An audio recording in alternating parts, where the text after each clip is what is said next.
Hello and one and all, and welcome back to yet another movie review. And this review I shall be reviewing not only the latest Marvel film in the MCU, but also the latest Spider-Man film to have come out, and that is Spider-Man No Way Home, which is once again directed by John Watts, stars the usual casting here, Tom Holland and Zendaya, and you have Benedict Cumberbatch in here as well. And guys, this is probably the biggest film since Endgame, so there has been non-stop spoilers going on the internet, so I highly recommend you guys stay off there. But you can, however, watch this video because I am not going to hint at any spoilers. I am going to do my best not to spoil anything. This is going to be a spoiler-free review. I am going to have a spoiler review later on at some point soon in the week, but you can watch this one. If you've not seen it, do not worry. You're safe here. And also, please do not post spoilers in the comments, please. So, and if, as we all know from Far From Home, it pretty much picks up right off where that film left off, where Peter Parker / Spider-Man is revealed his identity, and he goes with Ned and MJ to see Doctor Strange, and there's this strange spell going on. These villains from different universes are involved in it, and Doctor Strange is pretty much trying to solve the problem, which is pretty much, to sum up the movie's plot. And right off the bat, I loved watching this film so much. There was a lot of moments I was like, oh my god, which we'll get into my spoiler review, obviously.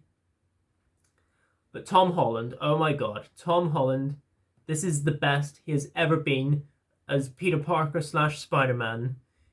Since Civil War, he was really being this teenager kind of Spider-Man. You know, from Homecoming and Far From Home, he was still that vibe. And it came to this film, he is pretty much Spider-Man, the Spider-Man that we all know and love. He's pretty much dealing with stuff. Like, Tom Holland is magnificent here. Like, I loved seeing him in this film. Just the way they handle him is just brilliantly. And Zendaya, who plays MJ in the film, also the best she has ever been here. You know, she is so good here. Like, she is excellent in this film. Her chemistry with Peter Parker in the film is just great, so good. And I loved seeing Benedict Cumberbatch as Dr. Stephen Strange in this film. You know, although he isn't in the film much as I thought he was going to be, but when he's in it, guys, he's so good. Especially one particular scene, which I will get into my spoiler review. Oh my god, it is so good. And as we all know from the trailers, you get to see past villains. You get to see Dr. Octavius. You get to see Green Goblin by Willem Dafoe. You get to see Elektra, played by Jamie Foxx. And honestly, I gotta say, guys, the villains were really good here. Like, I loved seeing Willem Dafoe from Sam Raimi's Spider-Man 1. Like, I loved his time here. He was so good. And I also loved seeing Dr. Octopus from Sam Raimi's Spider-Man 2. He was really, really good in this film. Loved seeing him.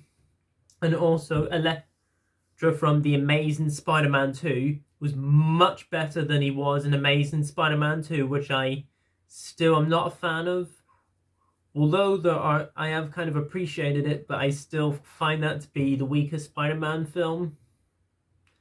And also, we all know that from the trailer that J.K. Simmons is in the movie. The amount of screen time he gets, he is generally really, really good. Now, do I think this is a perfect film? No, no movie ever is, if you view it as an objective. There is one thing that I will say. There is one particular thing that they did with William Dafoe as Green Goblin. The way they sort of filmed a scene which kind of didn't work in aspects for me. It's just the one little aspect, and the editing isn't the great. Just here and there. I mean, John Watts, I wouldn't go far saying one of the all-time great directors, but he is a pretty good director. I mean, I used to really love Spider-Man: Far From Home, although I've kind of bumped it down a notch. It's still a great film. I still enjoy it. And Far From and Homecoming, excuse me. I think just kind of felt like a typical teen film rather than just a superhero film at times. It's good. I've started to like it less, but I do think it's good. I mean, Michael Keaton still steals the whole film easily. But overall, guys, to sum up my quick thoughts on Spider-Man No Way Home, I loved watching this film. There are some problems that I might go into more detail whenever I start doing my spoiler discussion review. But as I said, the acting is some of the best in the MCU. This is easily my favorite of the John Watts trilogy. I know there's going to be another trilogy, surprisingly. It's going to be a different trilogy. Oh yeah, and that ending. Brilliant. Love the ending. And stay for the 2 credit scenes. The very last one in particular, you have to stay for. But overall, guys, I loved watching No Way Home. It was great. It was so much fun, and I cannot wait to reveal more whenever I get doing my spoiler review. And overall, as far as letter grade scale go for Spider-Man No Way Home, I'm going to give Spider-Man No Way Home an A-. There you go, guys. That was my review on Spider-Man No Way Home. So, comment down below, let me know below, without spoilers, no spoilers, please. What did you think of No Way Home? Let me know below in the comments, and let's have a great discussion in the comments below. And as I said a while back when I was doing my Matrix trilogy, I do have 2 classic Christmas reviews. Look forward to that.